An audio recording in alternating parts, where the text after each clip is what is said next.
السلام علیکم ورحمۃ اللہ وبرکاتہ۔ محترم سامعین کرام، دنیا کا سب سے زیادہ سستا مزدور شوہر ہوتا ہے، جو سخت دھوپ میں، گرمی میں، ٹھنڈی میں، برسات میں اپنے بیوی بچوں کے لیے نکلا رہتا ہے، کبھی گھر سے باہر، کبھی ملک سے باہر، کبھی شہر سے باہر، جو دراصل خود کو گھر کا مالک سمجھتا ہے، مگر گھر کا اصلی مالک بیوی اور بچے ہی ہوتے ہیں۔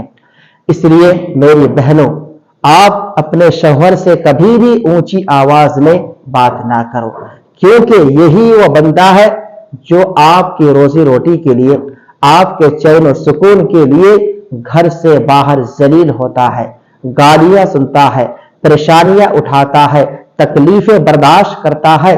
ایک آپ پر ہی اس کی حکمرانی ہوتی ہے۔ کر لینے دے، شوہر کو بادشاہ بنا کر رکھو، خود ملکہ بن جاؤ گی۔